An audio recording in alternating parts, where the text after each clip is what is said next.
পৃথিৱীৰ কত বিচৰি জনমটো নোপোৱা কৰিলেও পাত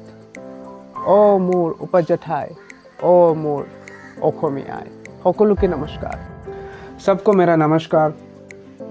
मैं हूँ सुभाष मंची कर्नाटक के मैंगलोर से हूँ जैसे मैं 2020, 21, 22 में असम विज़िट किया था और तब मैं बहुत कुछ ऐसे ख़ास चीज़ों को देखा था और आज भी मुझे बहुत गर्व है कि असम की जो भिन्न विभिन्न संस्कृति के बारे में और मेरे बहुत सारे दोस्त लोग भी वहाँ पे रहते हैं जब मैं गया था तब मुझे ऐसा न्यू थिंग्स मुझे देखने को मिला और इसके साथ द ग्रेटेस्ट लैंग्वेज असामीज़ को भी सीखने की कोशिश मैंने किया और मेरे बहुत फ्रेंड्स लोग भी मुझे मदद किए थे मैं एने बही आसिलो तेतिया मैं थिंक करिलो कि नो नॉलेज इज वेस्ट और मैं थिंक करिलो ठीक আছে मैं অলপ অসমীয়া জানো ভুল হৈ যায় কিন্তু কিয় ট্রাই কৰিব লাগে বুলি ভাবিছিলো আৰু অসমীয়াত এক চেনেল খুলিম বুলি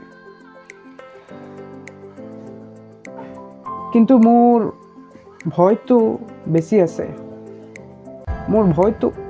উচ্চাৰণৰ ওপৰত আছে প্ৰনাউন্সিয়েশন ওপৰত মোৰ নেটিভ তো সাউথ ইন্ডিয়ান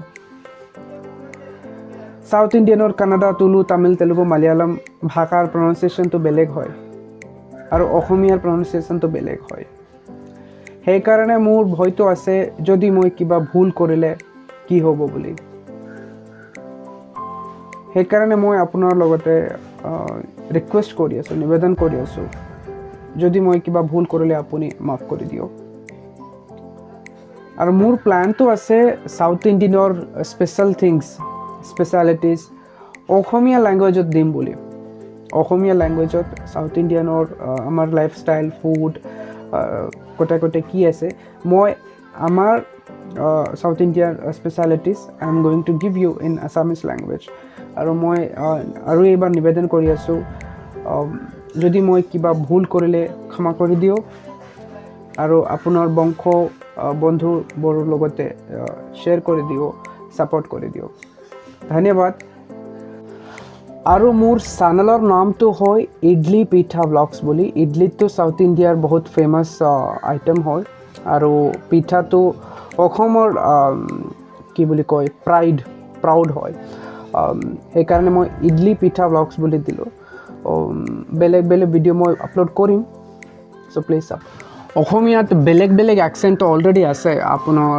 গোলপাৰা অ্যাকসেন্ট আছে ডিব্ৰুগড় অ্যাকসেন্ট আছে কামৰূপ অ্যাকসেন্ট আছে মই আজি নতুন অ্যাকসেন্টটো ইনভেন্ট কৰিলো হিটো south Indian accent so south Indian Assamese এনেকুৱাই হ'ব